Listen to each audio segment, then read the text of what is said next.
Per 9000's Game Room.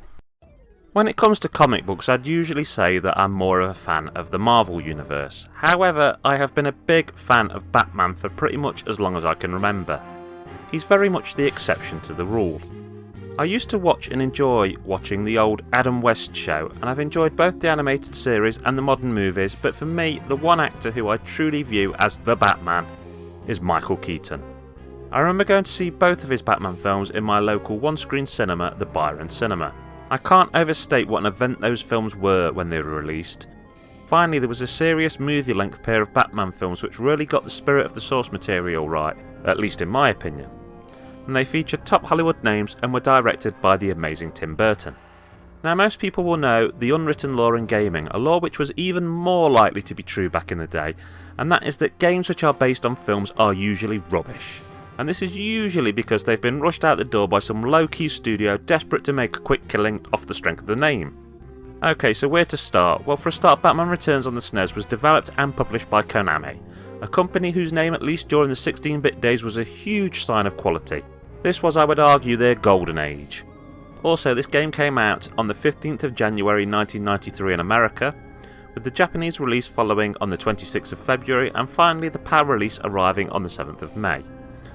The film Batman Returns was released in June 1992, so the game didn't come out till at least half a year after the film. The fact it wasn't rushed is a very good thing, and is probably one of the reasons why this is a movie-based game which is actually well worth taking a look at. Stick with me and I'll tell you why. So I guess by now you have seen enough to know that Batman Returns is a side-scrolling beat-em-up, which is a genre I actually have a fair degree of fondness for. This is also helped by the fact that the game contains large, vibrant, well-animated sprites. The enemies are mostly taken directly from the film, and so are the end-of-level bosses, which really helps to make this game feel like an extension to the movie. The game actually follows the plot of the film very closely. There are cutscenes featuring what I can best describe as digitised images from the movie, which are between the levels and used to advance the plot. Add to this the fact that Konami did an awesome job with this game's soundtrack. The SNES is great at doing these sort of digital orchestral soundtracks, and the one here really adds to the final product. It helps invoke the emotions each scene is trying to present and really gives the game a highly polished feel. Okay, so let's talk about the most important bit, the gameplay.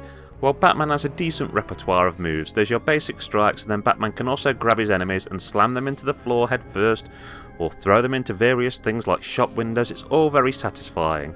But the most satisfying moment is probably when you first manage to grab two of the clowns at the same time and smash their heads together. Whatever you're smashing someone into, be it the floor, a window or someone else's head, there's always a great crunch sound accompanying it. And if things are getting a bit much for you, you can always use Batman's Batarang to attack enemies from a distance, and there's also a test tube smart bomb style weapon, which when Batman uses it will hurt all the enemies on screen. I know I said this game's a side-scrolling beat-em-up, and yes it is, at least 90% of it is. But there is also a pretty cool Mode 7 Batmobile driving level. I actually wish there had been a little bit more of this to break things up, as I'm a fan of having a little something different thrown in from time to time just to surprise you here and there and keep you on your toes. As far as downsides go, this game has very few. I suppose the only one I can really complain about is the fact that it's one of the only walk-along beat-em-up games not to feature a two-player mode. This game is purely a one-player affair. The difficulty also does ramp up quite considerably in the later levels, but whether this is a good or bad thing is more of a case of preference rather than quality. I'll only call difficulty a failure if it's so extreme that it robs your average player of gaining any enjoyment at all from a video game. I'd give this game a score of 8 out of 10. I very nearly contemplated giving the game a 9 out of 10, as I think it's an incredibly polished game. But with the lack of a two-player mode and limited replayability, I just find 8 to be a much fairer score. If you want to try this game, then a loose cart should be around the £20 region, with a box copy going for a lot more. I feel that it's more than worth 20 quid though, and would strongly recommend it, especially if you're in to this kind of game and you also like Batman. Okay, that's Kerr9000 signing off saying keep on gaming.